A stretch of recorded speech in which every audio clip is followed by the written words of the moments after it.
deep in the heart of Texas. We're in the business of winning.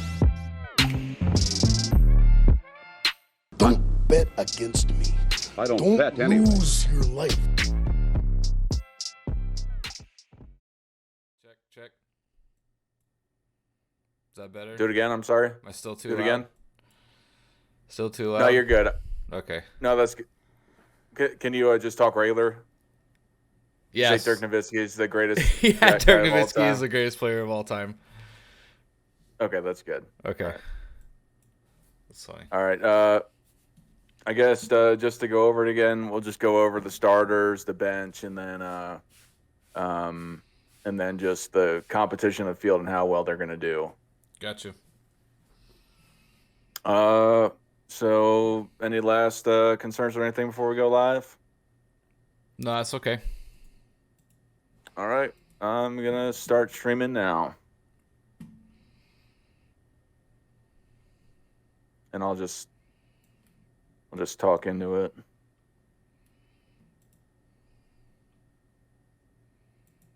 Oh, the countdown's not working for some reason. Uh-oh.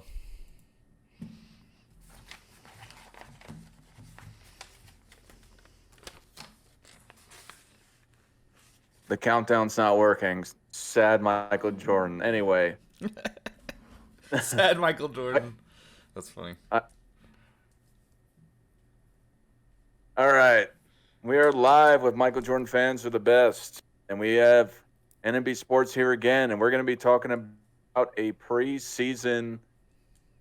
Sorry, I had my YouTube on again. I'm the worst. I'm the worst technical guy in the world. Anyway. It's all right. We're going to be talking about the Mavericks and a preseason preview of how well they're going to be doing. How are you today, Nick? I'm doing good. All right. I guess before we get started, do you have anything you want to say about the Mavericks in general before we get into our topic? No, I mean, obviously this is my personal favorite topic in the world, but no, they had a good offseason. I'm feeling good about where they're at. One of the things that I thought the Mavericks were going to have a lot of trouble with going forward was contracts and cap space and things of that nature.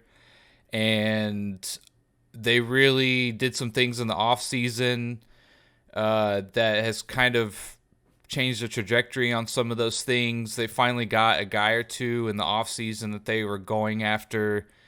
I had actually done a short where I was hoping they would trade back out of the 10th pick. For those who don't know, I'm not very high on NBA draft picks. I don't think they're worth as much as other sports in general. So I'm always in favor. Like, if you don't have a top 5, maybe if it's a good deep class, a top 10 pick, then I would say if you can get a proven commodity in the NBA, then trade it. So I was happy that they traded 2 picks down.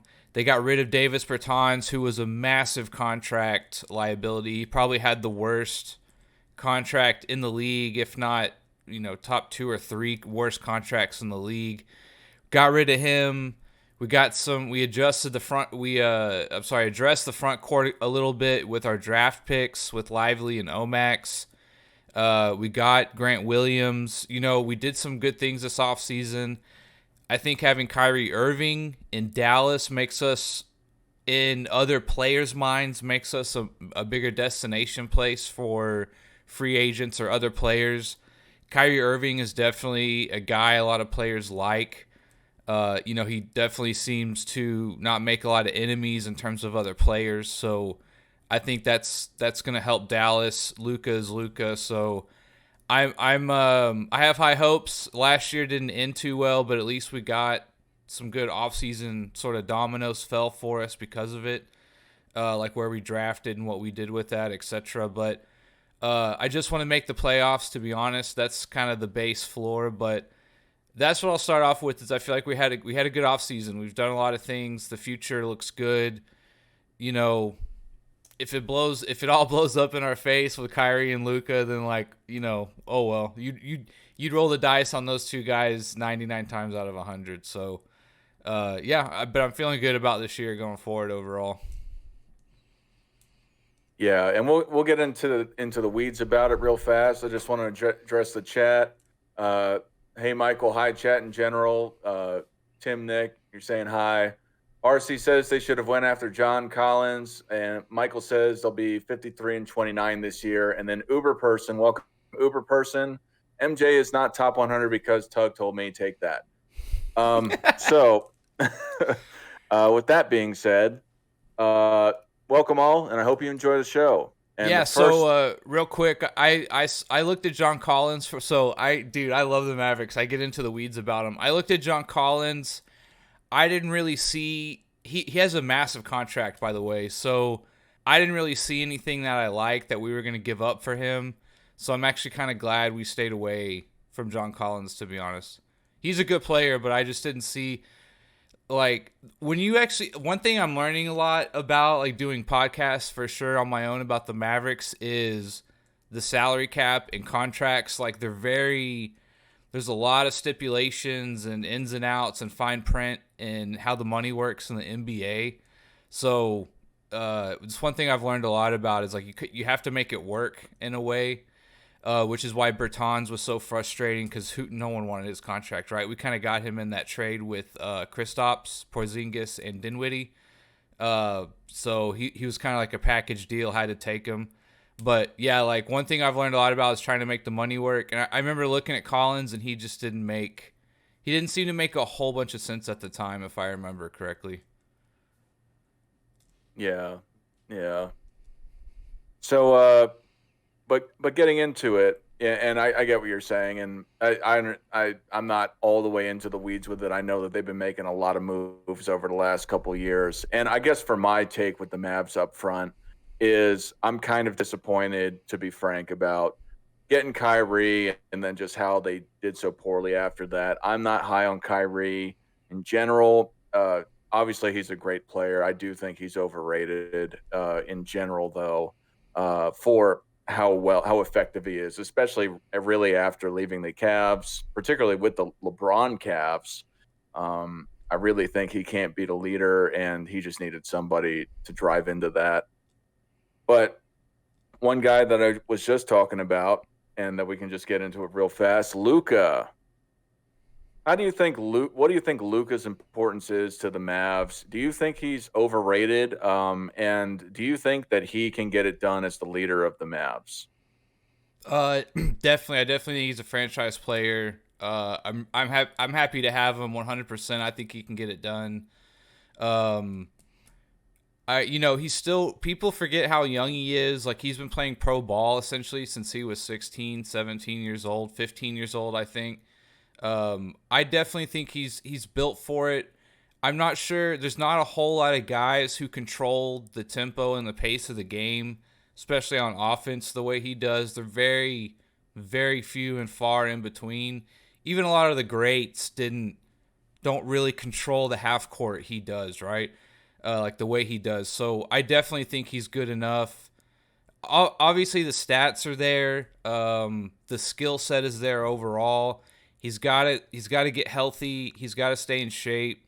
There's really no other way around that than willpower. That's probably my biggest disappointment with him so far, is just staying healthy and in shape and at a good body weight.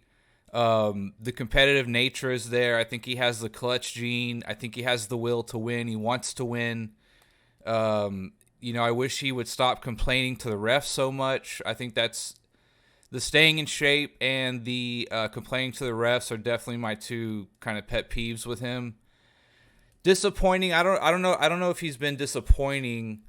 Or you were talking about Mavs were disappointing when they got Kyrie. Kyrie's definitely polarizing, so a lot of people are on the other side of the fence to that. But in terms of Luka, like, yeah, I mean, it's kind of one of those things. It's like getting an all-star quarterback, right? Or like a top 5 quarterback, or even like a top 10. It's like, what is your other option here? Like, what are the odds you're going to bring in another top 10 guy, right? And so I'm definitely happy to have him. You don't really get, I think he's a generational talent like Dirk. You don't really get a lot of guys like that back to back. Obviously it'd be nice if the Mavs could parlay it into some more hardware overall. That would be nice, but it is what it is in a lot of ways. But yeah, I think he can do it. I think he's on his way. He needs to, I think, get a little more focused and in shape and get off the refs and focus on the game. But other than that, I mean, I'll ride and die with Luka. I'll roll my dice on Luka. I think that's totally a fair bet. So I'm definitely happy we got him. And I think with what you're saying, I agree. The most disappointing things for me with him is just him seeming to. He jokes around about drinking beer after the game, and I'm not. Yeah. I mean, I like my beer and everything, but I'm also not fighting for world championships in basketball or anything like that. And if I were a Maverick fan and he jokes about drinking all the time, he doesn't look like he's in the best shape. Not to say that he's in bad shape. Obviously, he's a world level athlete, but to the point of it seems like he could be doing more to be more for the Mavericks. And you also alluded to it. I think his biggest problem, because he is a talent, he's been that guy since he's been 16 years old or so. And I think he's just gotten an attitude. I feel like he feels entitled. And that's something that I think has been a detriment for him lately, even though he's been getting better as a player overall. I mentioned it on one of my videos before about how I think he increased his field goal percentage about 6% last year from about 44 to about 50%, which is great. But like what you were saying with all the complaining to the refs, talking about drinking, and then I just feel like he feels like he's entitled. He kind of acts like a brat. And I want to see him do more. I think he just needs to take that next step with his attitude. And if he's going to be the dynamic leader, because he's a dynamic player, but you have to be able to manage people, and you definitely need to be able to manage yourself first before you can be a true leader. And I don't think he's doing that super well, in my opinion. So, I mean, what do you? I feel like I've reiterated kind of what you're saying, but do you agree with the next level that I took it to? Do you think he's a brat, or do you think he's not that, or do you think it's not that bad?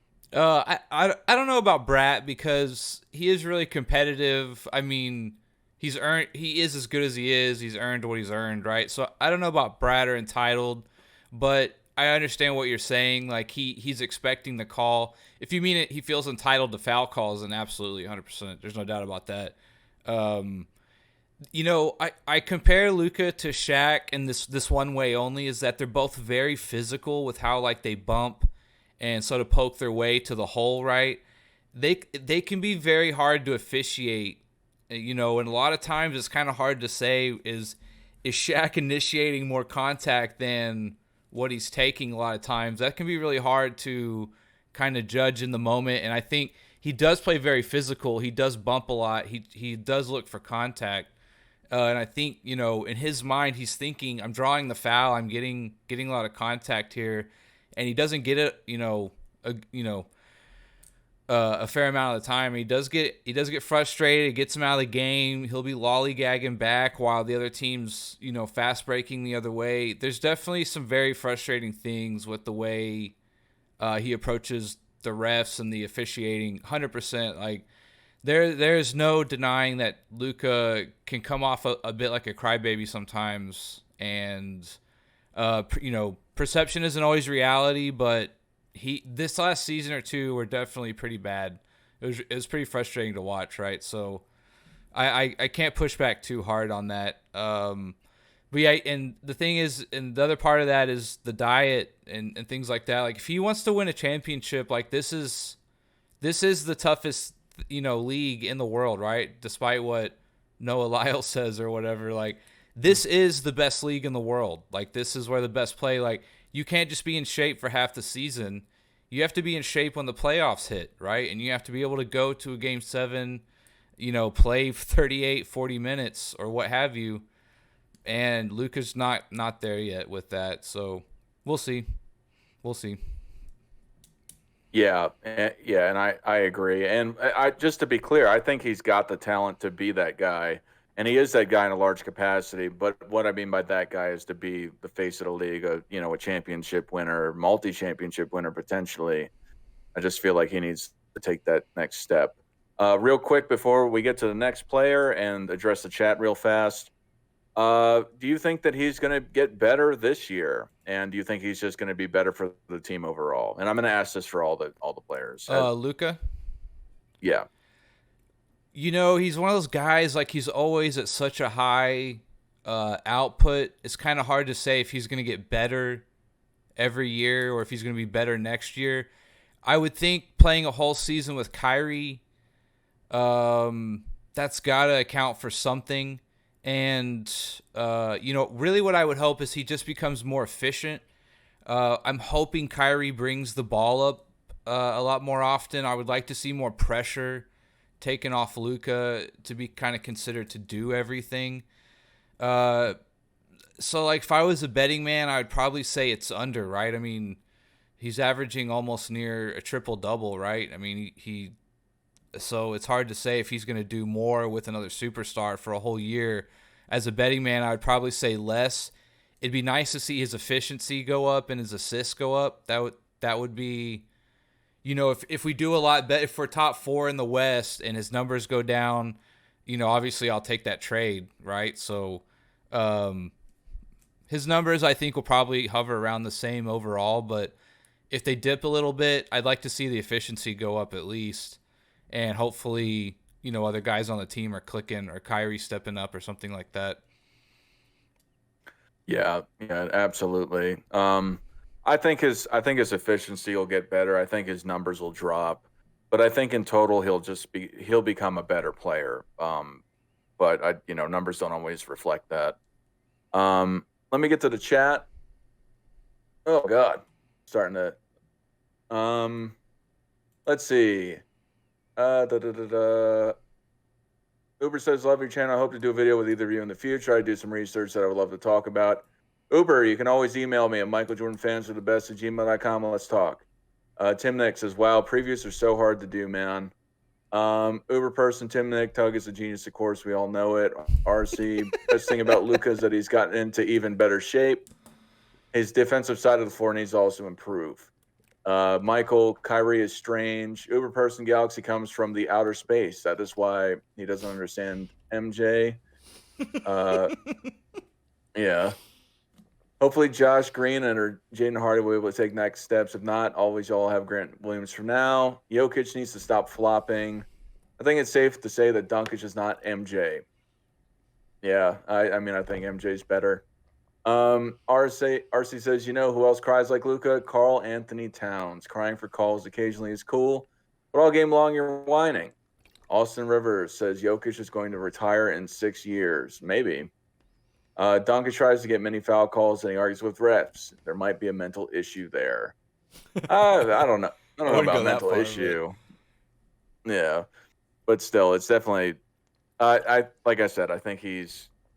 I think he is the golden boy, and I mean that's fine. I mean I understand where he gets that mentality from. I would just like to see him turn it on to the next level and just step it up, step on top of all that, rise above.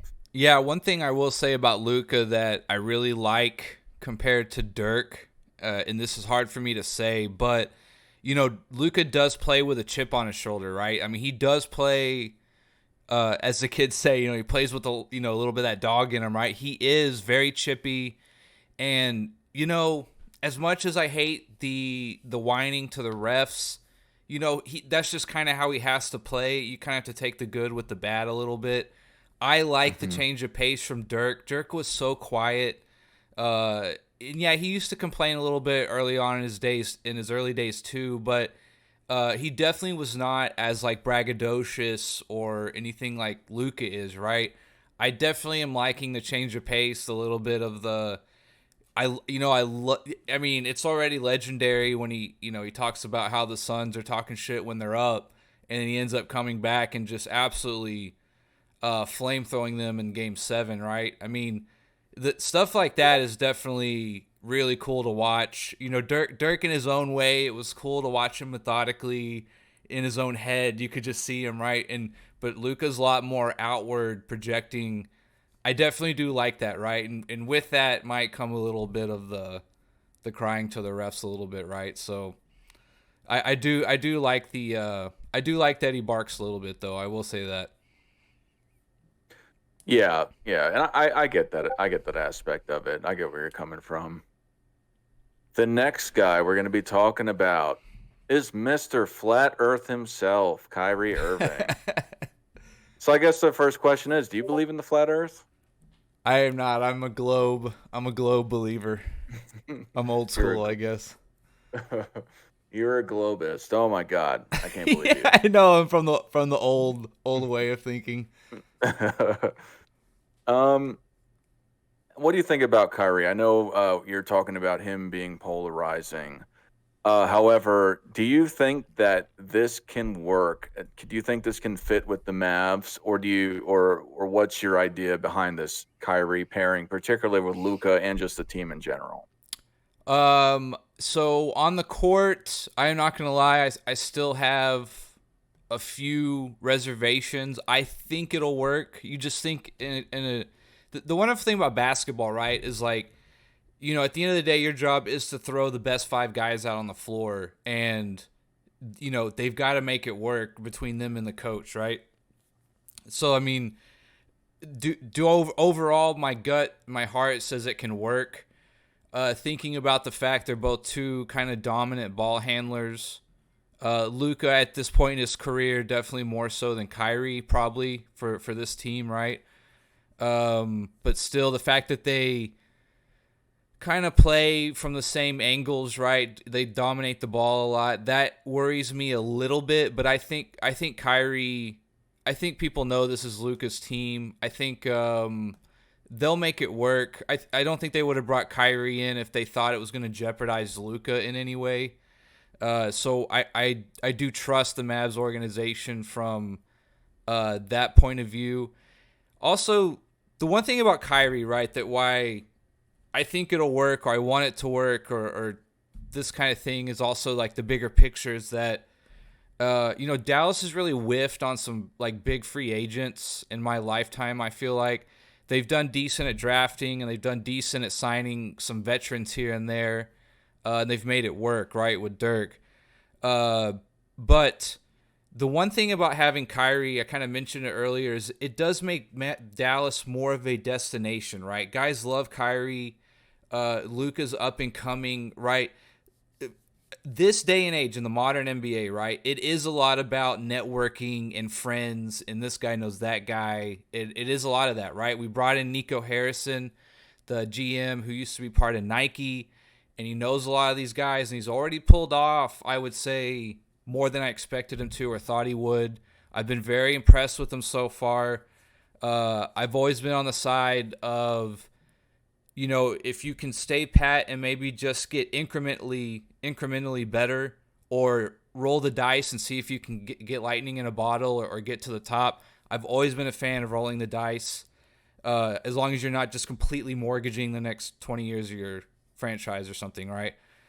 So with Kyrie, I'm definitely for it. I think it'll work in the end. I think he makes the Mavs more of a destination. Guys like him. It's fun to play with. Again, I don't think they would have brought him in with Kidd and Nico and Luca if they didn't think it was going to work, or if these guys didn't already know each other, that kind of thing. So overall, I'm for it. I'm for it. I think it'll work. I still have a few questions on the court, them both being ball dominant guys, but I think Kyrie and Luka can play off the ball a little bit. They'll make it work. They'll figure it out. Hopefully Jason Kidd gets a little more creative with the offensive play calling, but and in the end, I think it'll work, right? If it doesn't work, I'm guessing it's more of a contract thing going forward, more than they don't like each other or something like that. Mm-hmm. I gotta say, man, I don't think it's gonna work at all. I think it's a waste of the Mavs' time. I agree with what you said. Like, I don't think they brought him there because they thought it wasn't gonna work. Of course, they thought it was gonna work. And he's a talented guy. He's a great scorer, and he's a good ISO ball handler, etc.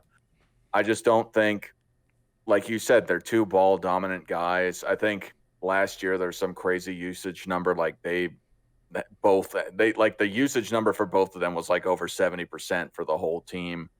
I forget what it was, but I saw it. I was like, man, like they just, they both need the ball in their hands.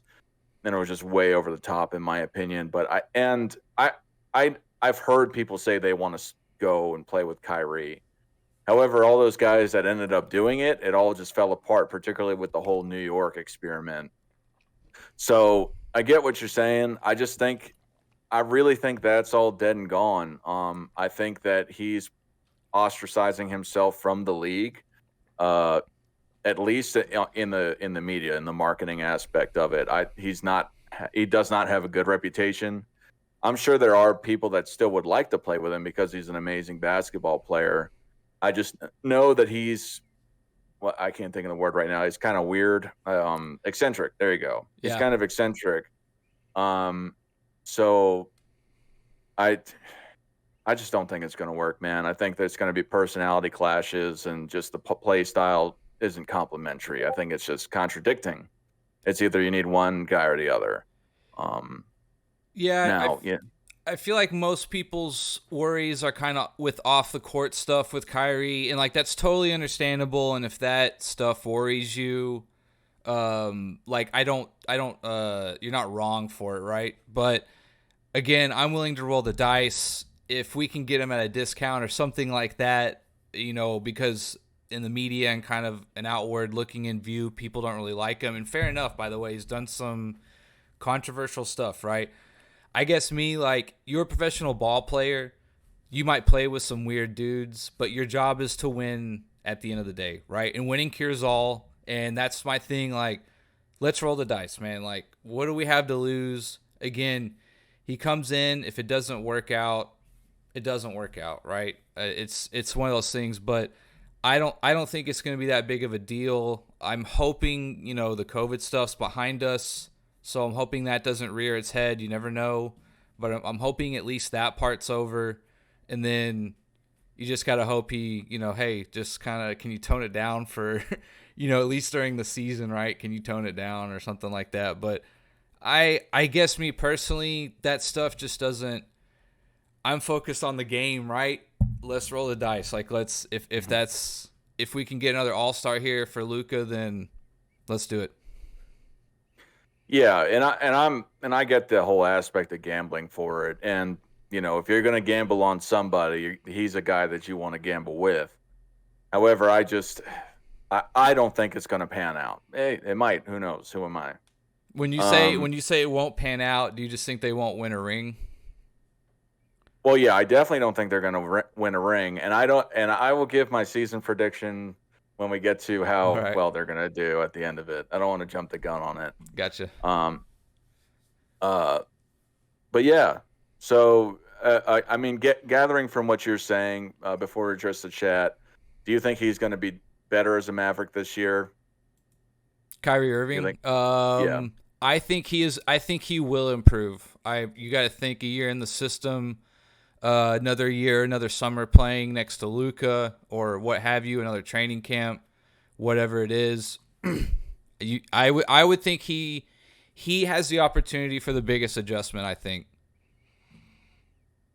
Yeah, I agree. Between those two stars, maybe I should say that, right? He's already at such a high ceiling. How much higher can he actually go? But I think he has a chance to have like a much bigger impact this year. Maybe impact's the better word. Yeah, and I agree. Like I think he'll be more impactful for the Mavs. I think the training camp's going to do him good. They're going to be able to communicate more versus coming in the middle of the season. That usually never really works out very well. I mean, sometimes it does, but it always helps to be able to get the mentality and not be running on all cylinders, just getting to the next game, having time to talk about strategy and mentality and all of those sorts of things. All right, so the chat. Michael says Luka is going to be MVP this year. I don't know. He's usually a top 3 or 5 bet every year. You got to figure one of these years. Hopefully he breaks through. That's part of staying healthy, though. Too. You gotta. Is the MVP like the other awards where you have to play minimum 60 games or something? Yeah, all the awards they put it to 65. Gotcha. Yeah. RC says, I meant in the voice of Robin, Luka damn sure not better than Larry Bird. Wasn't a good Robin. I'd have to actually be yelling. I don't want to actually yell in my house. My kids are asleep. I think Luka is what Bird's style maybe more or less would have looked like if they just said, "Here, Larry, go shoot every time." I feel like that's like a better comparison, as if they just threw the ball to Bird and say, "Bring it up the floor and shoot every shot." I think that this is closer to maybe what Bird would have looked like or something like that. Yeah, I kind of agree with that. I mean, obviously it's hard to say how he would have played in this era, but to the point of I think his kind of methodical style is similar. So yeah, I could see it definitely. Tim says Nowitzki won his NBA title in the 13th season. Luka will be now in his 6th season. Yep. Jordan didn't win his first till his 7th or 8th year, right? Yeah, 7th year, I think. 85 to 91. Kyrie better get it right here in Dallas. Why? He's running out of teams that want to deal with him. Yep, exactly. Kyrie Irving lives in the clouds. I'm completely convinced Kyrie is trolling people all the time. The clouds are fake. He lives on the flat earth. If Dallas can't get it together with Luka and they can't get over the mountaintop, I propose that you send Luka and a role player to Denver for Jamal Murray, Aaron Gordon, MPJ, and a pick. I don't think they would do that, man. Nah, Luka's way better than anyone else in that trade. My favorite Kyrie story is I think he played for Boston, or he was going back to Boston, and he got out the incense, and he was burning it, and he was walking around the court taking away the bad juju. That's my favorite Kyrie story. That's the best one to me. That's hilarious. He's wild, man. He's funny. Yeah, he's a character, man. There's no doubt about that. I guess that stuff to me, I'm just like, all right, man. You want to think that, you do you, whatever. I'm here to shoot hoops, I know. I forget his whole story, but I know that he had something going on with his parents. Like he had some sort of childhood trauma where I forget the story. I heard it a few times, but I haven't thought about it in so long. I just kind of get caught up with him not playing basketball. But I know that he had a rough upbringing, so I'm sure some of this stuff had something to do with it. I don't know much about his past, to be honest. I never looked it up, although maybe I should have started there. Now that I think about it, it all started. Yeah, exactly. MJF being Nick, and I'd say give it at least another year or two before you propose a Denver-Dallas trade swap above. I don't think either side would want to do it. I don't think it makes sense for either side, personally. Nah, we need more for Luka. But yeah, but then Denver's given up, their whole team practically that got them to the championship. Sounds like a fair trade. Michael, Kyrie's the reincarnation of Pete Maravich. Their spirits are the same. I don't know too much about the off-court stuff with Pete Maravich, other than obviously he was the super stylish guy, and he was, from the 70s, but I don't know about anything like that. I don't know much about his background either. Michael, no, Maravich was a showman. He loved sneaky passing, assisting. Magic is more like Maravich. Magic copied a lot of cool no-look passing from Pistol Pete. Of course, Magic was way more successful than Maravich, but their styles of playing are similar. Nick, how you going to say not better when Jamal Murray went off all playoffs long? He ain't no slacker. Definitely not a slouch. Let me do this last comment if you want to address the one before that. Kyrie's Pete Maravich in past life, they have the same soul. Do you want to address the Jamal Murray thing before we go to the next guy? Oh, no, Jamal Murray killed it. There's no doubt about that. But Luka's still another level. That's a whole nother...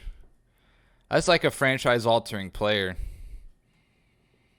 Yeah, I mean, in a nutshell, like one for one, who would I want? I would want Luka over Jamal Murray. Now, I don't know if I'd want him for the Nuggets, because obviously there's all the team chemistry and dynamics associated with it. And, I mean, they're already successful with Murray, so I don't know. I probably wouldn't trade him just to not screw up my team because it's got a good thing going. Yeah, and I definitely like Jokic too, so... man, any guy who comes back from an injury or two, right, with Murray, it might have been one or two, I can't remember, but any guy who comes back from an injury is already like a good story. I'm pulling for him. I want them to get back to where they were, Even if I know they might never get there, I still pull for him a little bit. Yeah. No, absolutely. Let's get to the next guy. I don't know how you feel about this guy. Josh Green, projected starter. What do you feel about Josh Green? I'm not going to lie, I'm not too familiar with him. So what do you think about him? What's your opinion of him? How important do you think he is to the team in the starting five for this year? So, proportionately, I'm hoping Josh Green takes the biggest step. He's definitely going to be our number one defender. He's a great defender, great hustle guy, a lot of athleticism. His shooting definitely got better last year when he was left open. He was a little more aggressive last year going to the hole. Again, he's very athletic. I'm hoping he takes the biggest step next year for the Mavs. He definitely, I think, has the physical ability to. I don't think there's any doubt with that. You hope you give him the minutes. And one thing I liked about Green is he showed spurts, where a fast break here, layup here, a three-pointer here. He can score in bunches at times. And he needs to get a little smarter. I think sometimes he leaves his feet a little too early. He's hoping his athleticism will carry him to a good decision sometimes. But other than that, I'm hoping he takes the biggest step forward. I'm a big fan. One thing you're always going to need is like hustle guys, glue guys, defensive guys, and he's definitely all three of those. So I'm a big fan. I love his defense and his hustle. He can play baseline to baseline, sideline to sideline with just about anybody. But yeah, my hopes for him is he takes the biggest step forward out of anybody on the team next year. Yeah, and for the limited things I know about him, because I haven't watched a lot of Mavericks games lately, but just to the point of is that it seems like he is kind of that guy, kind of really, in essence, not to jump the gun with the rest of the guys outside of Kyrie and Luka, but they're really there to just support them on the defensive side and just kind of hustle and let them work. Which do you generally agree with that? That you need guys like that around stars? No, I mean, so not to jump the gun, but that Grant Williams and Dwight Powell kind of do the same thing to just kind of let Kyrie and Luka work, or do you? I don't want to jump the gun for the rest of the team, but do you think it's a general premise to the rest of the starters on the team? I don't necessarily think it should be with someone like Luka stirring the pot. So my biggest complaint about the Mavericks is actually Jason Kidd. I'm not a big fan. I don't think he's the worst coach because I do think guys like playing for him. He is a player's coach. But I do not think he's that creative on the offensive end at all. I think his wrinkles, his play calling or lack thereof, there's nothing creative, nothing new. He doesn't give different looks. He's very he's really just hoping to win off the back of Luka's talent and hoping some other guys hit some threes. And that seems to be about 90% of what he does. That's just my 2 cents. A lot of people love him. I don't think he calls timeouts very good. That's like his biggest weakness. He's horrible with stopping runs. But yeah, that's my 2 cents on that. In terms of how that plays with the other guys, I feel like they should be doing more. There's definitely a lot of standing around with the Mavericks when Luka gets the ball. Last year at the beginning of the year, I used to do like film rooms where I'd break down a quarter. And definitely there's times where people are kind of just standing around. There's things they do. It's like Luka gets doubled, for an example. Luka gets double teamed a lot, and the way they break the double team or attack it is just like they have no faith in anybody. Luka's trying to break it every time instead of, like there's this huge wide open middle of the floor for someone like Dwight Powell to feast on or something like that. And nobody seems sure of what to do is one of my issues is like, okay, I'm going to stand here. And then when they get the ball, they're not used to having the ball, and they do seem to get frozen sometimes. I don't like the ball movement sometimes, but it's kind of hard with a guy like Luka. that's where they're going to have to figure it out to get other people involved, show the defense something else other than Luka, right? Over a series, over a game, people queue up on what you're going to do. If you've been hot at something, they're going to adjust, right? So yeah, I would like to see more creative play calling, but to get other guys involved, because you're right. That is a weakness of the Mavs, is watching Luka a little too much, hoping he comes through. Guys not playing off the ball well enough because there's really nothing going on. Literally, guys are just standing around the whole time. Even when I watch other offenses and they have another star player, guys are cutting along the baseline. They're setting a back screen. They're moving around. Like, all kinds of things going on in the background. And with the Mavs, doesn't seem to be a whole lot of that going on. So I don't know what to expect. I hope something new comes of it, but we'll see with the other guys. That is one of my worries. The only thing I do hope for this year going forward is with Derek Lively that we drafted. I'm hoping he gets a few more oops, a big guy rolling, hopefully with setting picks for Luka, him and maybe Omax a little bit. I'm hoping maybe they get some easier looks, Luka playing with another big guy, but that didn't necessarily happen a whole lot last year either. So that's one thing I'm hoping we do. Other than that, hit open threes, and that's kind of it, really. So you think that Josh Green will get better this year? Oh yeah, for sure. He's going to get minutes. He's going to be better. Absolutely. And I'm hoping he can hit high 30%, over 40% from three would be nice. Is kind of like my big thing I'm looking for from him. Yeah. Like I was saying before, I'm not really too familiar with him.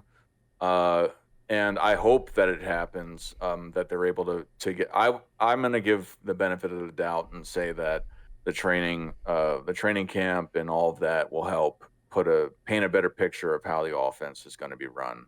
And he looked, I think he had a little bit of an injury. I haven't checked up on him when he was playing with Australia in the FIBA, but he did look good. He was playing good. He started over some other guys who start for other teams in the NBA. So yeah, he is a good baseline to baseline player. That's for sure. A lot of energy. Nice. Oh, just to chat real fast. Went far.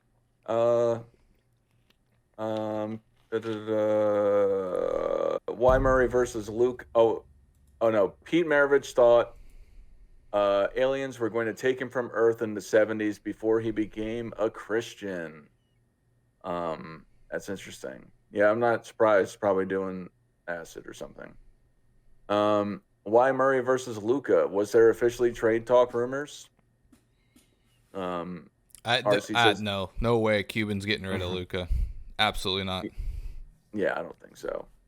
I heard that Josh Green's slight underperformance last season was part of the biggest reason Dallas wanted Grant Williams as reassurance at the wing spot. So I don't know if Josh Green necessarily underperformed. He looked better. He looked like he was worthy of the minutes. There's maybe some times he did not have the best game, but I always thought he brought good energy, always good defense. But yeah, I don't know. Really, the guy who disappointed last year was Reggie Bullock, was who disappointed. And if anything, Grant Williams replaced him, in my opinion. That's kind of who he replaced in my mind, would be Reggie Bullock. Pete became religious in 82, 83. Michael and Kyrie is not Christian, by the way, so where is the similarity at all? Nick, I know you mad y'all don't get Matisse Thybulle away from Portland for defensive purposes. I think Portland matched otherwise. Dallas would have had Matisse Thybulle. What do you think about that? We did look at him, and then I literally think the next day we got Grant Williams. So I think I might be wrong on that, but or maybe we looked at Thybulle afterwards. I can't remember how that order came, but once we got Grant, anything on top of that was going to kind of be cherry on top. There was already rumors, I think, that Portland was going to match him almost no matter what. So I wonder how much of this is gamesmanship, maybe offering a little over like the market amount just to make the Portland pay. I don't know. The Mavericks definitely would have took him for sure. But I think Grant Williams is a better player than Thibault, in my opinion, if given the minutes and if he can develop a little bit. But in terms of what the Mavs need, I should be more specific. In terms of what the Mavs need, I like Grant Williams better for us than Matisse Thybulle. That's just my 2 cents.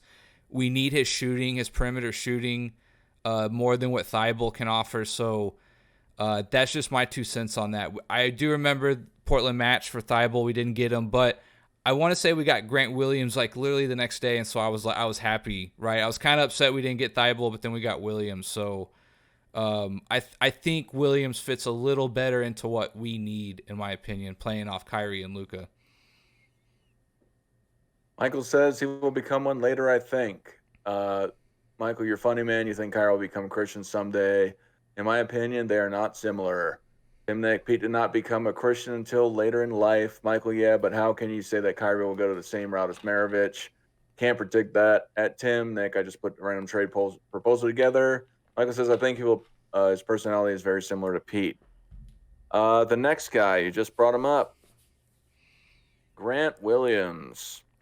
I know that he recently just got traded to the Mavericks, so I think it was for the Kristaps, right? Or am I mistaken? Or is that or was Kristaps? No, we just signed him. I believe Kristaps was with the Wizards last year, and he went from there to Boston. They signed him as well. I believe we just signed Williams. We didn't.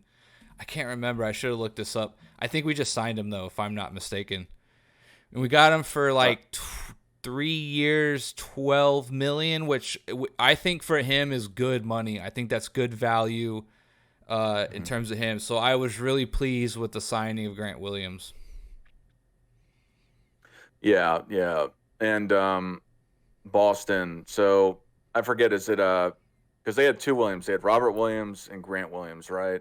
And Robert Williams was the defensive one, right? And Grant Williams was just kind of more versatile guy. Grant Williams is like a 3-and-D guy, largely. He can guard like the 2, 3, 4 position, maybe the 1 a little bit. I'm not so sure.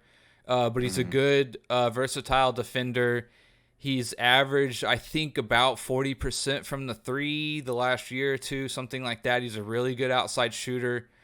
But yeah, that's his game mainly. Not a lot within the 3-point line. Maybe a jump shooter a little bit here or there, but essentially a really good 3-and-D guy though. I think he's really good. I think calling him just 3-and-D doesn't do justice to kind of his versatility overall. He is like kind of I think he's like 6'7" and like 230. He's like a little bit of a heavier guy, so what he does on the defensive end is pretty valuable for what we need.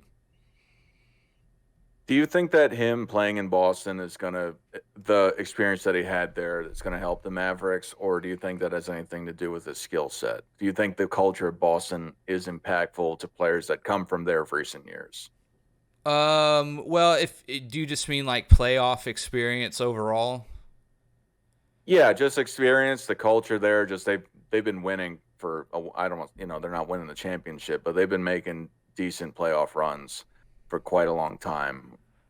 So do you think that is going to impact his success on the Mavericks? You think it's going to help? Yeah, I don't know about that per se, but one thing I guess that kind of overlaps with that is just playoff experience in general. Like, I do think matters a little bit. I think it's a little underrated in basketball. Don't really talk about it a whole lot, but I do think playoff experience is important. I can't remember, but there was a Game 7, I believe, in which Grant Williams went off. And I think that's important as well. Guys who under the lights, in playoffs, play well, rise to the occasion, are not scared of those moments. I think that is important. Grant Williams has those boxes checked for the most part.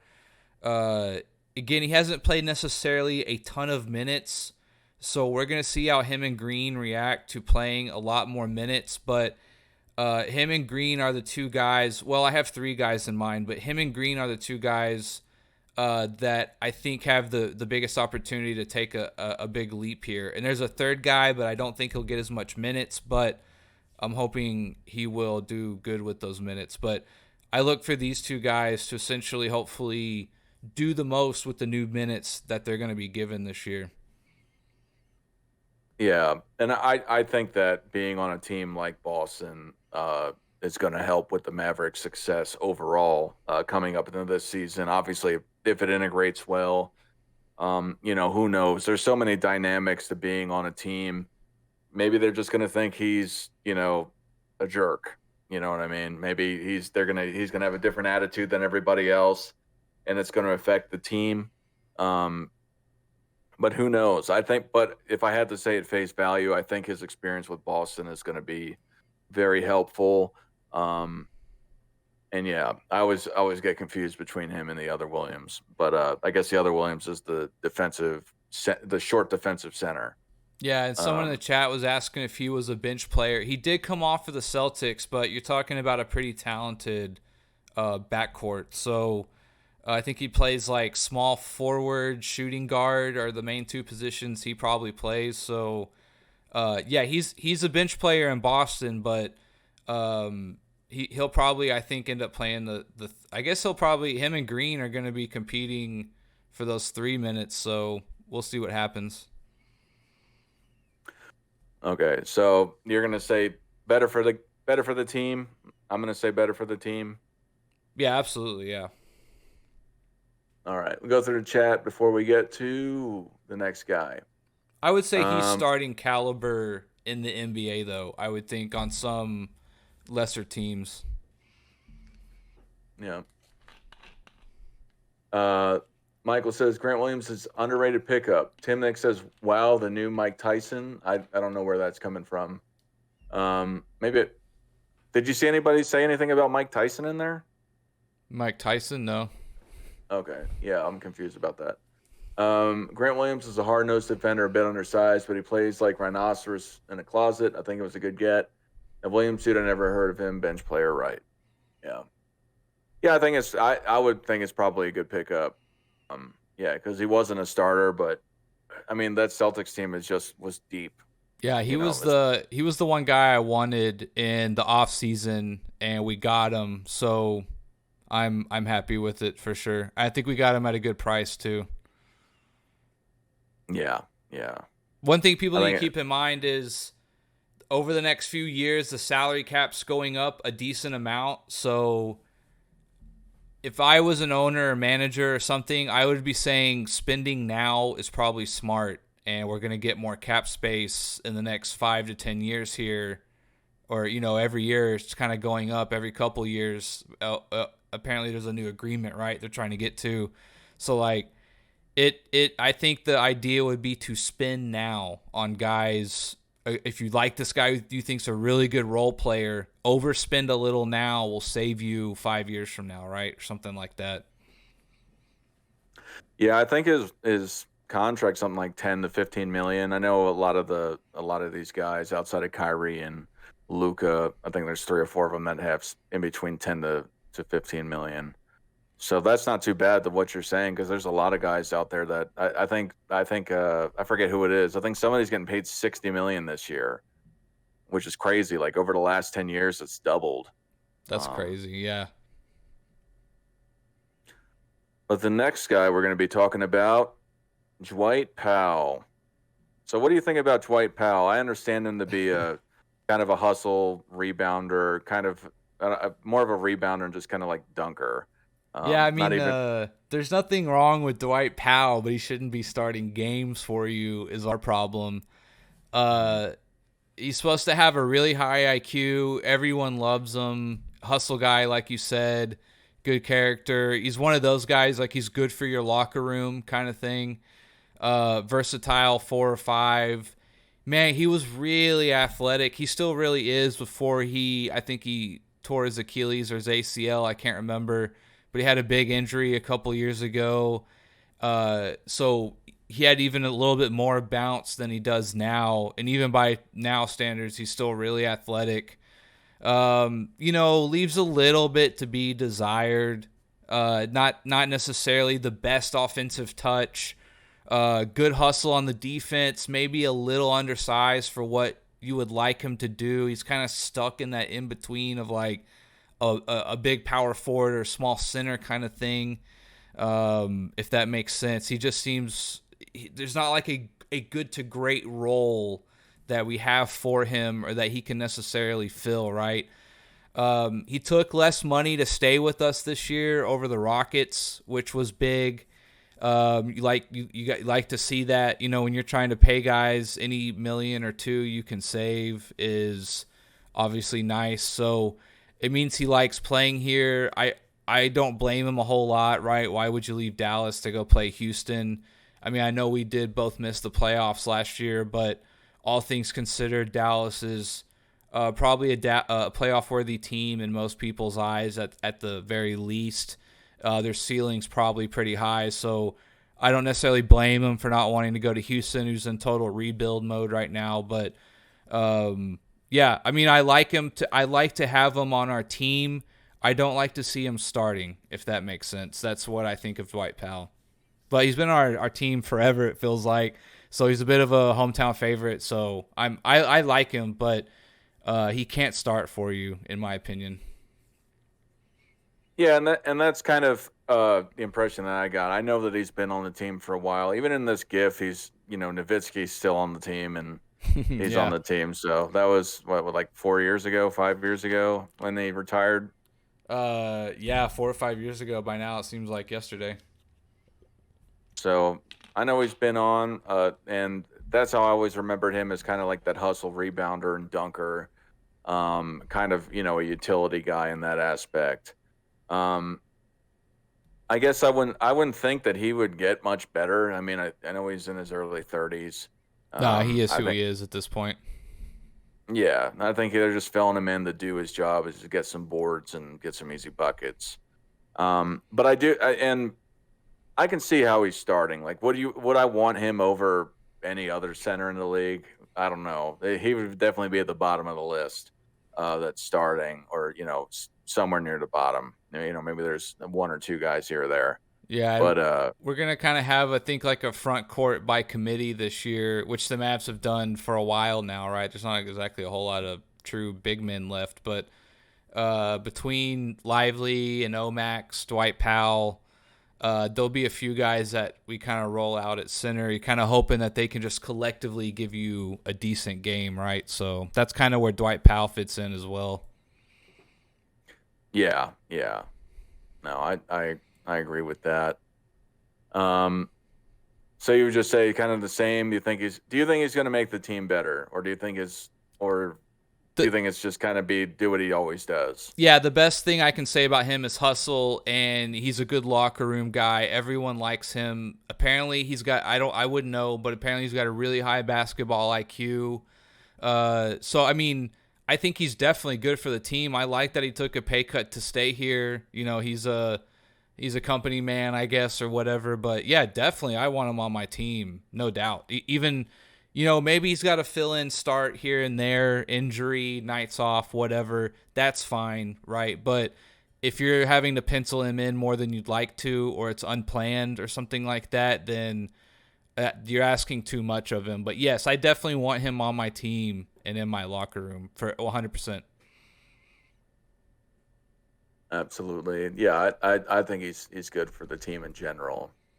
For the chat, Tim says, in regards to Williams, of course they're great bench players, but I don't think that's him. Tim also says he looks like Mike Tyson in your video. Look how he's posing, flexing, and looking. Yeah, I get what you're saying now. A locker room player over bench player. Just kidding. Depends. Who knows? Some guys only play like a minute or two a night, and if the 12th man's on your bench, like getting everybody in a good mood or whatever, right? Like, who knows? Maybe the 12th man is more valuable in a way. Yeah, no, I do think that that's an important thing, and I know Rex has said it before. Situation, circumstance, and just in general having strong. What do you call it? Just team dynamics. Like, you need to be able to make it work. Uh-oh. Yeah. What'd I do? Oh, that's what I did. How do I get back up there? Get up there. Oh, no. Did you lose it? No, I'm here. I don't know. What did I do, dude? Oh, my God. All right, I'm gonna get out of here real fast. Just give me 2 seconds. Okay. All right, this is my show now. Yeah, here we go. Oh, Just you've so got old, my man. screen I split. gotta fix. That's so funny. But yeah, I could talk for a little bit if uh, you want to try to fix that. I know it should be good now. Okay, Yeah, there you good. go. You got it. Yeah. RC asked, or Tim asked RC, do you have a favorite team? Michael said, I became a ghost. I did. But yeah, let's get into the next subject, the bench, just in general. How do you think that the bench is going to do this year? Do you think it's a worthy bench of being able to bring them to the next level? I know if they got a few guys like Dante Exum, the rookie that you were talking about, Seth Curry.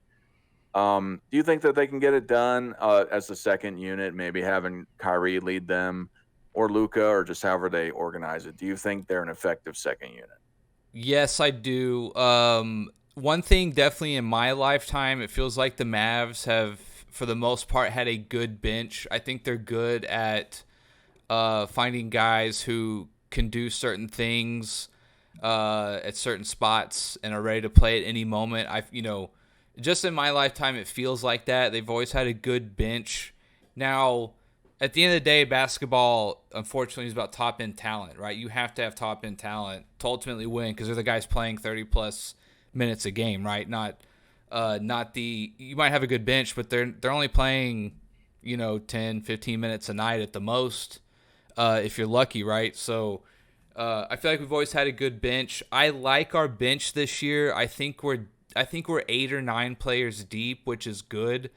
Right? Not saying like a 10th or 11th can't jump in there and fill a spot, but I feel like we're 8 or 9 players of a legitimate rotation deep, which in the NBA is a lot. So I do feel good about this. I feel like there's also 2 things with this team I like now after this last offseason, which I think we got about a B+, A- overall. We have a good mix, I think, of age. We've gotten younger. Overall we're younger. We still have some veterans, right? We picked up like Markieff Morris, Dwight Powell by now is a veteran.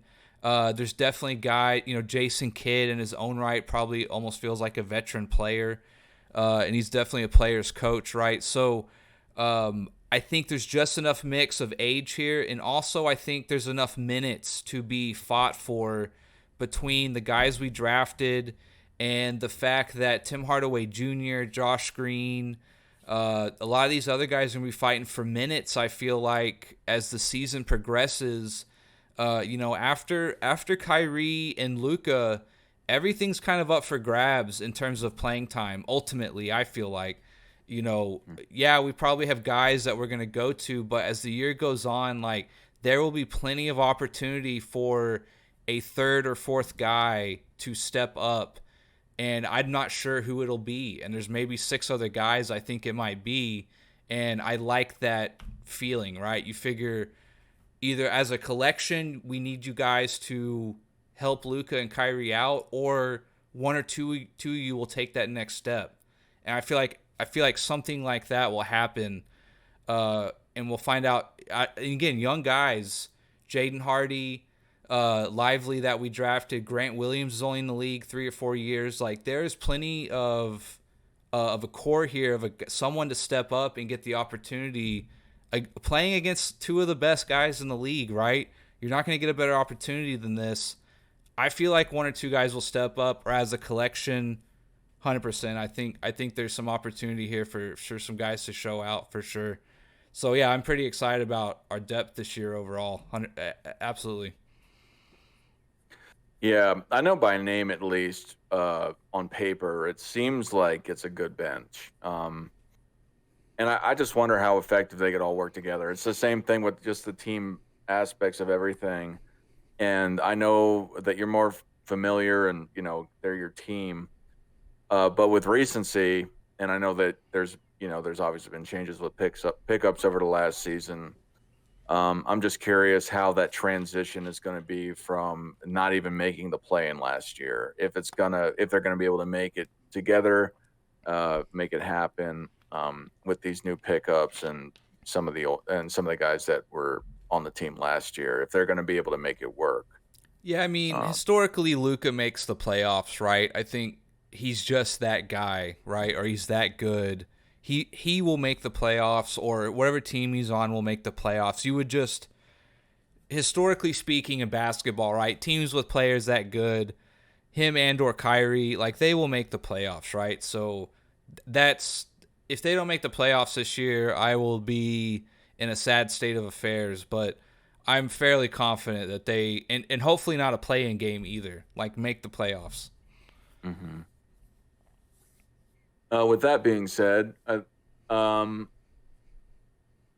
been a couple comments. I think the technical difficulties, maybe amongst other things. There's been less comments. Dart became a ghost. Every team needs a good bench, no rings. I agree with that. You need to have a good bench. But what we've all come here for,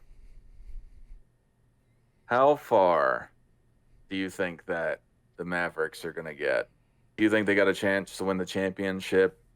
Just in general, where would you place them in the regular season, for their record in the Western Conference, and how far do you think they'll make it in the playoffs, if you think they make it that far? So I definitely think they will make the playoffs. I think that's the floor, ultimately. I do think the ceiling is a ring. I think, again, a puncher's chance. I'm not saying that they are... They're probably not even top 5 favorite, 6th or 7th favorite in the NBA. But I think they do have a puncher's chance. We saw it a couple years ago with Luka. Essentially, he by himself carried a team to the Western Conference Finals. So they definitely have a chance, right? I think even Luka by himself has proven there's definitely a chance, right? It's just a matter of putting it together. Obviously last year was a big disappointment. There's no doubt about that. The sourness has worn off a little bit since the things have dominoed after that with the draft pick that we got, what we've done with that, getting rid of Bertans, re-signing Kyrie, getting Grant Williams, the draft picks, right? It's definitely, I feel much better going into this year than I did at the beginning of last year or at the end of last year. I can say that. The future seems bright. The contract situation I was a little worried about. So I think this year, this is kind of like a pivot year, right? I mean, a little bit of a fresh start here, not totally, but Nico Harrison and Kidd still feel a little new in terms of where they've been in the organization. Luka's still young. Kyrie's new. Kind of this great offseason we had. I think this year is an important pivot year. My expectations overall, though, I would like to see 55 wins. I think that's reasonable. Maybe a few games over probably what they are in Vegas or something. But I think asking for 55 wins as a fan is not that crazy. Over 50 at a minimum would be nice, obviously. Got to make the playoffs, so probably, over 50 wins would be nice. I would just want us to make the playoffs. That's me. That's at least where I'll start. It would be nice to get 4th or better in the conference and get home court in the first round. I think the semis or the conference finals would be nice. I don't like to say we're going to make the finals, but again, I think we have a puncher's chance. But I think 2nd or 3rd round would feel good going into next year if we're going to look another year ahead and where we're going to end up this year. Getting at least a first-round playoff win, in my opinion, is needed. That's kind of where I would put my mark, is over or over half a win in the playoff series column. And after that, someone like Kyrie and Luka, you roll the dice. You say, hey, man, these guys are so talented. They could win any game, any night.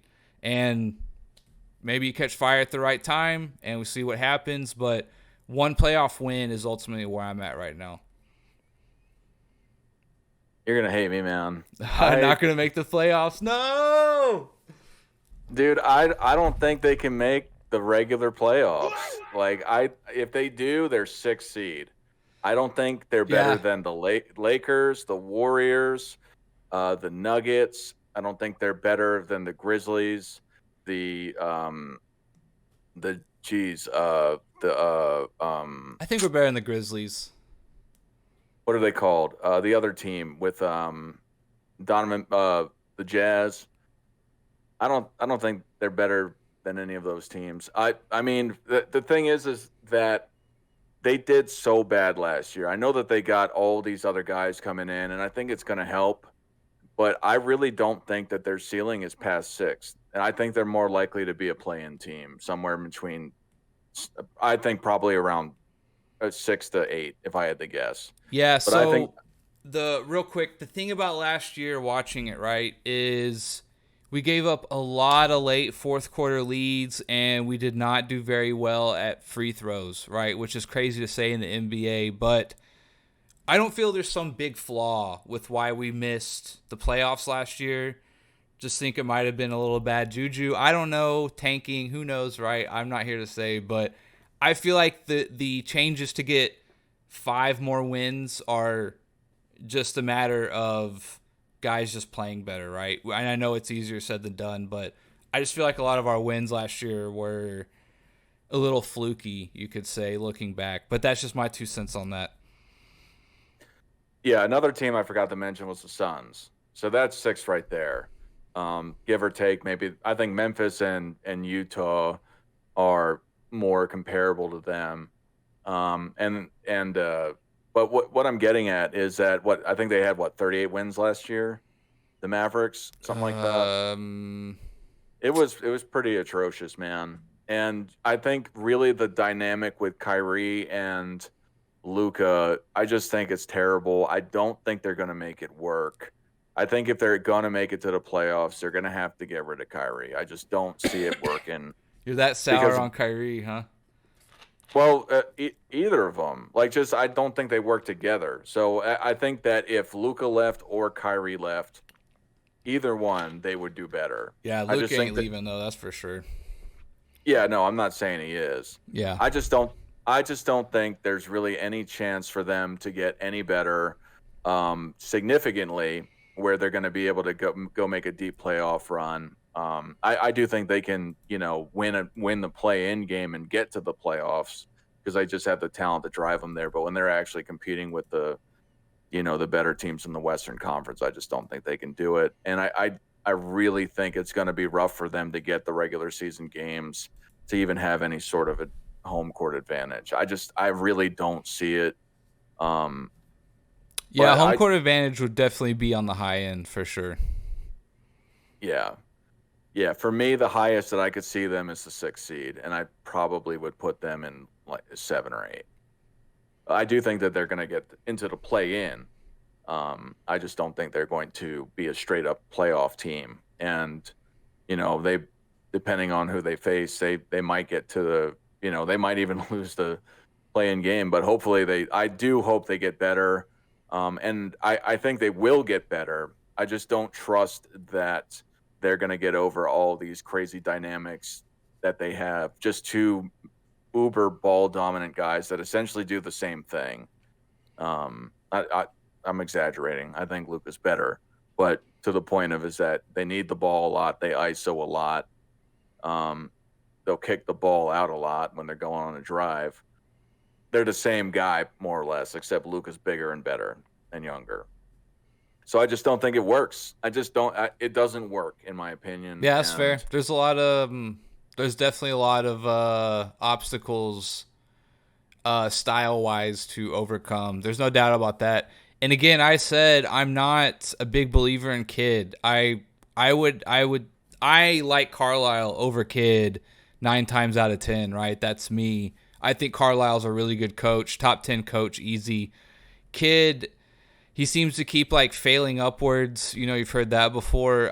Him and Nico and some other people were close. He seems to be more of a player's coach, which is nice when it's gelling, but when you need a bucket, when you're struggling and you got to be a little creative with the playbook, I just don't think he's the guy, right? I think he's a little easy to game plan for. He's easy to read and adjust to what he does.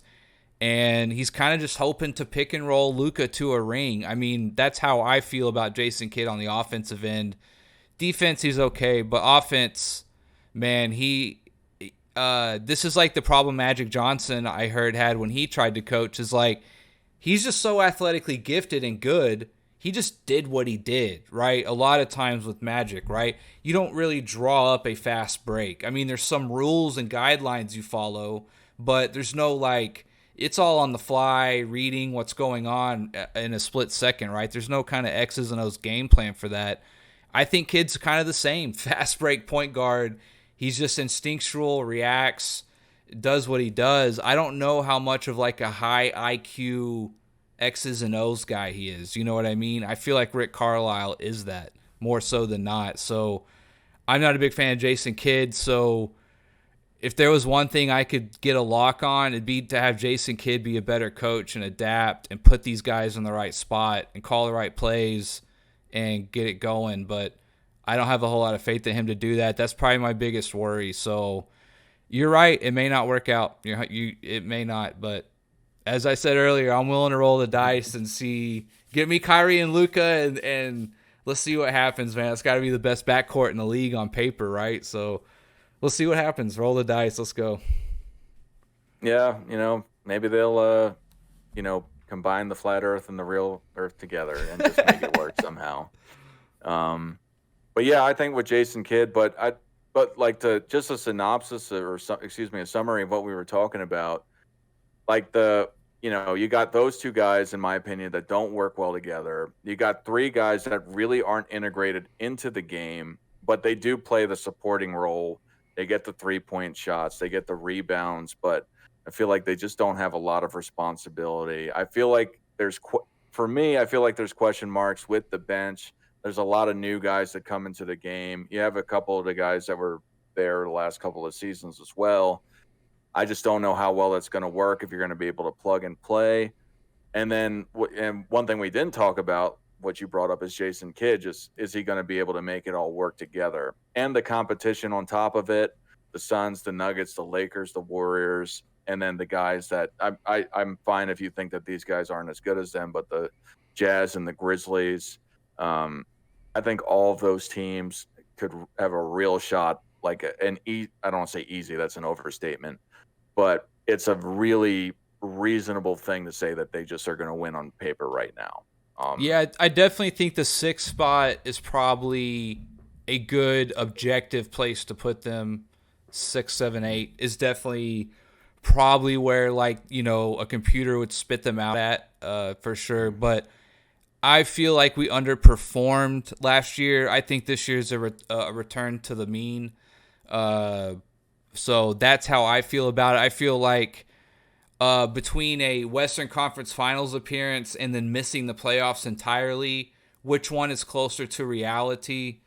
I tend to say that the Western Conference Finals is probably closer to, if you catch lightning in a bottle with this team and Luka, right? I think that is closer to what they can play like than missing the playoffs entirely. With those two guys on your team, I would just think playoffs at a minimum, right? But they missed last year, so I definitely don't have any room to talk. But I would think it gets better, and we definitely at least get in the play-in at a minimum. Yeah, I can't see them getting under the 10 seed again. I think that was a fluke. I think they just jacked it up with injuries and just not trading all those guys, and then it just didn't work out for them. So, but yeah, it was a rough last last 2 do a lot weeks. better than that. Yeah, for sure. Rough last 2 weeks of the season last year. Yeah, they because before they traded him, they were up in, they were relatively high in the rankings, right? They were hanging around that 6th seed, yeah. 6th, 5th seed. Well, I think for a little bit they made a little run up there, but around that 6th, 5th seed is where they hung out. Yeah, and then they fell out behind I think the Lakers. Weren't they the Lakers that got the last spot or something like that? Something, yeah. It was, yeah, it came down to the last game or two. Yeah. And then, somebody squeezed their way in there like at the last minute, which was terrible. And go to the chat. So Tim says, I see why Galaxy was afraid of debate with Nick. Nick is talking too much sense with a firecracker. And I mean, he did quote unquote debate Universe Galaxy, just called him a bunch of names and then. Yeah, you can go check that debate out on my channel. I did debate him. And it was the result you probably expect. The Katy Suns are going to be a 5 seed. Tim says what? I guess that's to what I was saying. Michael says the Lakers are going to be 50-32. The Grizzlies are my team. We just need Morant to get sober one day. Yeah. Yeah. Yeah, so, someone like Morant compared to Kyrie, who do you think is more of a liability? I don't know. They both suck, man. That's a tough one, huh? That's a debate in itself. Yeah, who's worse? The guy who puts a gun on Instagram every chance he gets? Or the Amazon movie. Yeah. Yeah. Or Amazon movie guy and Flat Earth and not taking the COVID shot. I don't know, man. They both are terrible. If I had to say, I would say Kyrie's worse because hopefully Morant's just a flash in the pan kind of thing, but Kyrie has been a problem forever. Yeah, it's true. Also, being in Texas, you think's probably a little better for the COVID, even if it does come back a little more lax in Texas. So that's a little bit of a skew in his favor as well, I suppose.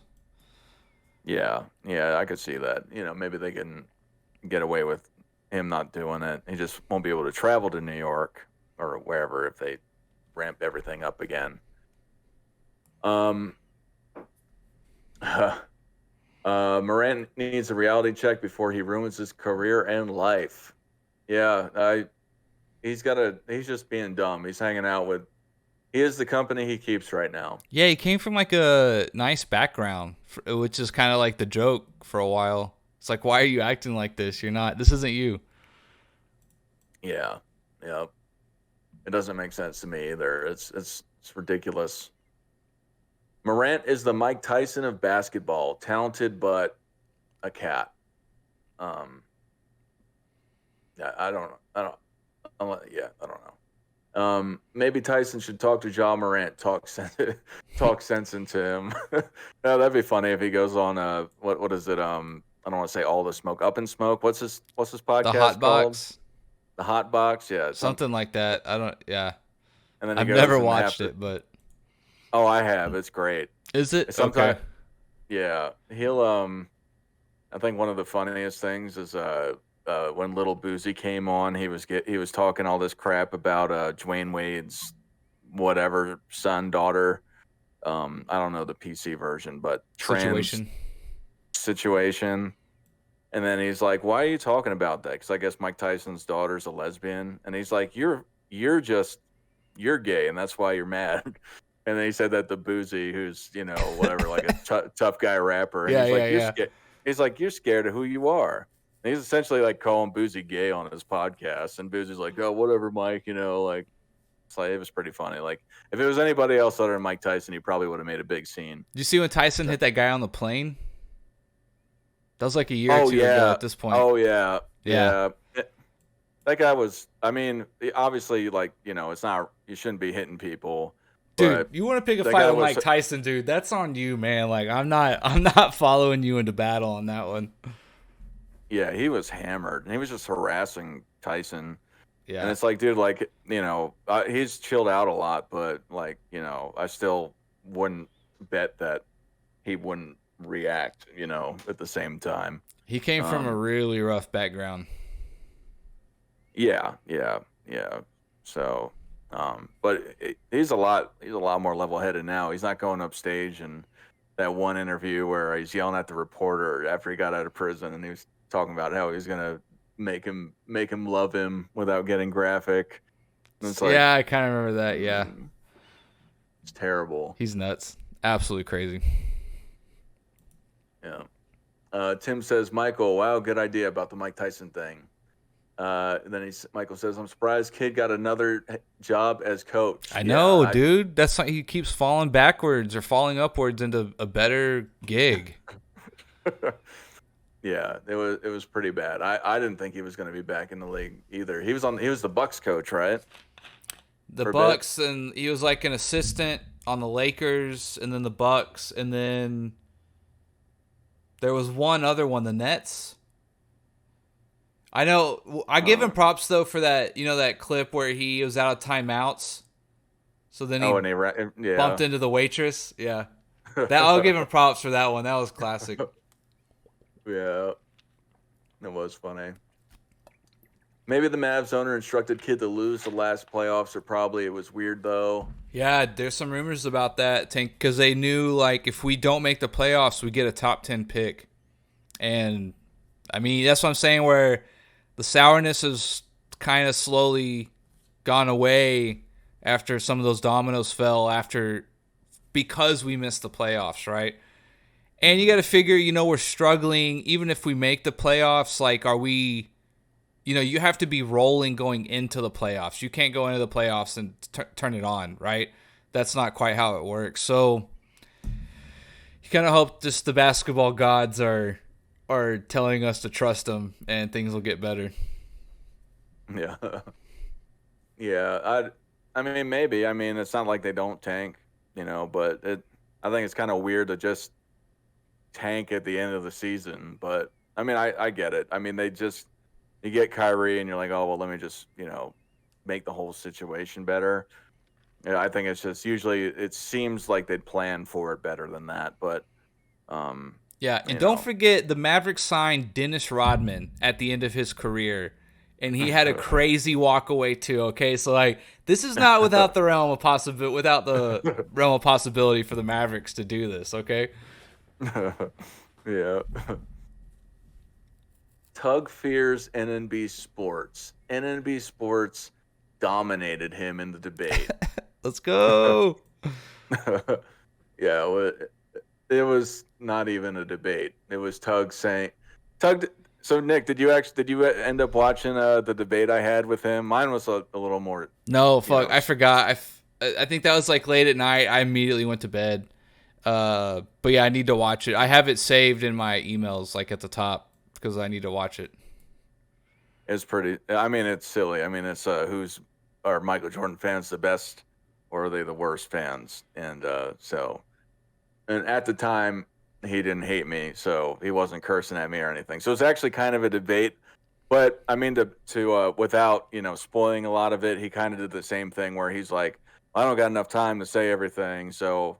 Yeah, and he just said that for 3 minutes. You know what I mean? It didn't that's another thing he does is if you don't have your points ready, like if you can't, that's why I'll be like, just tell me, like just say it, or and like he never does because he doesn't have a foundation of which he's like put his thoughts together where he can tell you boom, boom, boom. That's why I think that. This is why ranking doesn't matter. This is why MVPs don't matter. And if you go, okay, when you said that, what'd you mean by that? And he should be able to say, well, the reason why I said they don't matter and the reason I gave you for this is because of this. But he never explains anything. He can't go into detail. It's just all about wordplay and stuff like that. It's not even really about the facts. Yeah, it was terrible. And the funny thing is that I told him beforehand. I'm like, dude, it's going to be I forget if it was 2-minute rounds. I'm like 5 2-minute rounds, and are you good with that? And he's like, yeah, that's cool. And then at the end of it all, he's like, oh, that's it? I didn't even know we were done. I'm like, dude, I told you the rules. Yeah. It's been 5 2-minute rounds. Like, what do you mean it's done? He's like, I have so much more to say. Yeah, go watch my videos. And it's like, no, I'm here now. Like, But then he just kept saying the whole thing. He's like, oh, I just don't have enough time, and you're not addressing everything I say. It's like, so what, man? That's Yeah, he's trying to run out the clock. Yeah, it's entertainment, man. Like, so, but yeah, but I thought it was funny. I hit him.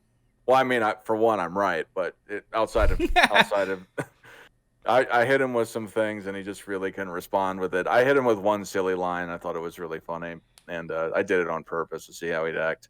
But and he definitely took the bait on it. Yeah. Let's see. Hey, it was a toy gun regarding John Morant. Tyson is an icon. Oh, Mike I forgot. Tyson. I forgot he said that. He tried to make that excuse. I forgot about that. That it was a toy gun. Dude, it's so stupid, man. Totally forgot about that. Yeah, that's dumb. Anyway, sorry, go ahead.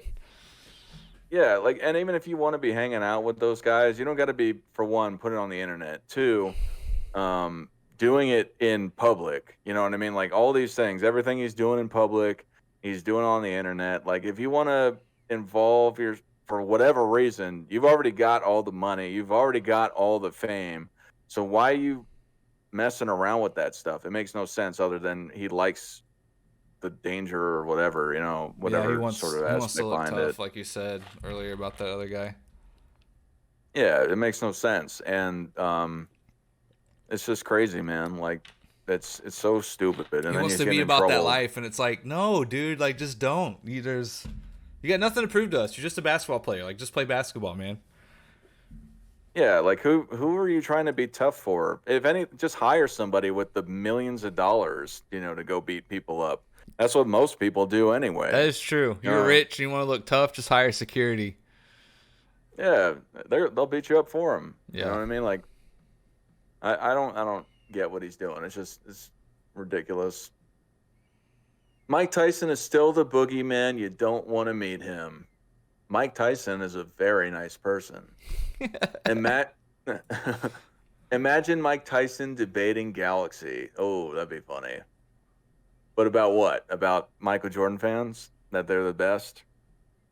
Who knows what they would debate? I'm not really good with the list, but, Yeah, Mike Tyson. Oh, my God. That is terrible. Tim, that could be great. Jordan haters are the worst. They are mean. It's a lot of hate. So on a sidebar, I don't know if you saw, but I cut up the Scottie Pippen thing from yesterday and I put it on the channel. Why do you guys hate Scottie so much, man? Scottie was one of the, he was a major part of winning those 6 Bulls championships. He for sure, he was. I don't mean to hate on him. I guess just as time passes, his skill set doesn't seem as impressive to me as time goes on, right?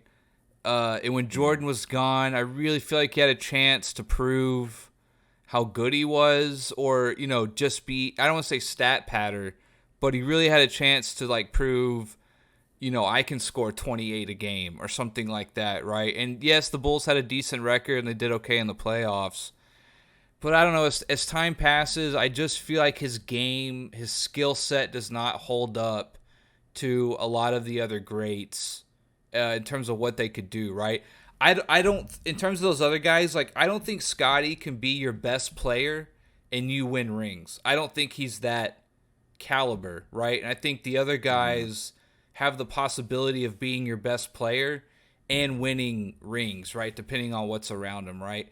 I don't think Pippen can be your best player. I don't think he can and win rings. Like, I honestly do think McGrady in his prime, if he's your best player, I think you have a decent shot, depending on who's around him, some role players, right? Some key role players. I think he's more capable of taking his team to a ring than what Pippen would be able to, right? Pippen was so good at what he did, though. That's what you can't take away from him, right? Being the glue guy, the defensive guy, filling in all these holes everywhere, right? He did it better than anybody, right? That's why it's so hard to, like, we're really nitpicking here, right? In terms of, I don't hate Pippen. I think he's kind of soured on me with this whole takes on Jordan lately. He does seem kind of butthurt about some stuff. I don't know what. Again, him and Jordan's kid and all that stuff is really odd, right? But, yeah. But, yeah, other than that, no, I mean, Scottie was one of the guys you probably would hate to play against. Like, he probably was such a nuisance and was all over the place. But in terms like a top 5 or 10 small forwards, I just think over time his game doesn't hold up. That's just my like kind of gut feeling on it. Yeah, I mean, he did do well when he was on the Trailblazers. They went to the Western Conference Finals, lost to the Lakers that year that they were just absolutely dominant. And I think he was done after that. But He went to the Rockets, right, for the last fling, I well, think. no, that was before, and then he went to the Blazers after. I Really? believe. Dang. Yeah, he was on the Trailblazers. He was the leader of the Trailblazers, and they went to the Western Conference Finals. I do remember that. I didn't know the Rockets were before the Trailblazers. That's crazy. Yeah, I think so because that was the early 2000s. I think he just spent 99 there, but I don't know. Okay. I'd have to look, but I thought it was before the Blazers. But yeah, let's see some of this chat and da, da, da, da, da, da. Tug is boring. He puts me to sleep. Right? Don't nobody want to sit on a phone with another man all day. Yeah. Michael Tyson is very nice. Well, I wouldn't bet on that. Maybe when he's sober. John Morant. If Stern was still the commissioner, John Morant would not be doing this. I find Scott Pippen. I don't know. Usually always want to sit on the phone all day long with another man. He's scared to show his face. He probably looked like Randy Quaid in National Lampoon's Christmas Vacation. Scotty Book is called unguarded because Jordan is double teamed. That's painful. Michael, if David Stern was still commissioner, John Morant would have got 52 games or something and been demanded to do extensive therapy, counseling as well as probably. Stern wasn't playing with rule breakers. I thought he was going to get half the season. Yeah, it was. I mean, didn't he do it like 3 times? Did it twice, like or maybe, and there was like a third reported. But yeah, he did it twice, like within a couple weeks or a month, right? And that to me was why I thought they were going to come down on him, because he did it once, and then he did it immediately right after that, and I was like, oh man, you essentially just spit in your boss's face, like in a way, right? No matter if it's an accident or not, like to do it back to back like that, I thought they were gonna like crush him at least half the year, and then he got what was like 16 games. Mm-hmm. Yeah, he got away with one, if you ask me. Absolutely. But yeah, I think we should start shutting this down. I think it was fun. Thank you for coming on. The last guy I want to talk about real quick is Jaden Hardy. I think on the high end, I think he could be an all-star for a couple years or something. Again, ceiling, I think. But Josh Green, Grant Williams, and Jaden Hardy, those are the 3 guys I look to take the biggest steps this year. I think they have a lot to prove. They're going to get a massive increase in minutes. They're going to get tons more responsibility. So those 3 guys, in terms of what the future may look like or something like that, or what the ceiling is as a team, I think will be how those 3 guys fill in the minutes they're given. Jaden Hardy will be given less minutes than those other 2 guys, but he's been very effective when he's been in. So if he even gets up to maybe 15 minutes a game on average, I think he could do some good things with it. He dominated the G League last year. He did absolutely amazing in the G League last year. I thought he should have at least been on the bench with us, but getting all that playing time was probably good for him. And when he came at the end of last year with us, he did really good with the opportunities he was given. He's the 3rd guy. I want to see how he does this year. I need him to take a big leap. He was our first-round pick 2 years ago at the end of the first round, so that's the other guy I'm looking for. Yeah, absolutely. I mean, I do think they're, like you said, you got these guys, the young talent. And you got Luka on top of it. He's only 24. So if they can get it, like you said, if they can get it together and the gamble pays off, then yeah, that would be amazing, man. I would love to see it happen for them. I just think what I take is Luka's attitude, and then Kyrie and him both, and Kyrie's attitude, and then them both essentially playing the same role. I'm just kind of pessimistic about it. But if it can work, they got the pieces, and on paper they got strong players. So there's plenty to worry about with those two. So I definitely I hear you on that. Yeah. But yeah, Nick, thank you for coming again. Just for everyone watching, there will not be a live stream this Sunday. I am going to Alien World, Roswell, New Mexico. Oh, really? Yeah, so if you're in Roswell, New Mexico, you might see me with this hat around. That's funny. But yeah, I think I'll be back on Tuesday. I'll definitely be back on Wednesday. But I'll get with you if you want to do another live stream then. And for everybody, we're trying to make this a regular thing. I love the live streams. So like a little rush, huh, when you get on. Oh, yeah, definitely. Flick it live. You never know what'll happen. And on Thursday, I'm going to be doing a live stream with Robin about Michael Jordan's greatest rivalries. Nick, interesting. You got your show on Thursday. Yeah. Mm-hmm. So I was going to say, as long as Robin's good with it, which I'm sure he would be, that you'd be welcome to come. But I know you got your own thing going on. Not trying to conflict with the timing or anything like that. I was going to do it on Friday, and then I realized that that's when I was going to Roswell. That's a good topic, actually, because like off the top of my head, I can't even. No one in the East really challenged him during his reign, really, that I could think of. Well, just a sneak peek. We were going to talk about Knicks players. We were going to talk about 76ers players without naming names from guys in the East. And then a lot of the West guys too, particularly within a lot of his finals runs, amongst others. But I think it'll be fun. And then Robin, of course, will be yelling for 2 hours straight or however long it'll be. So that'll be entertaining. But yeah, thank you, Chad, for coming as well. Michael, I will try not to be abducted by aliens. It might happen though. And yeah, for everyone, Michael Jordan fans are the best.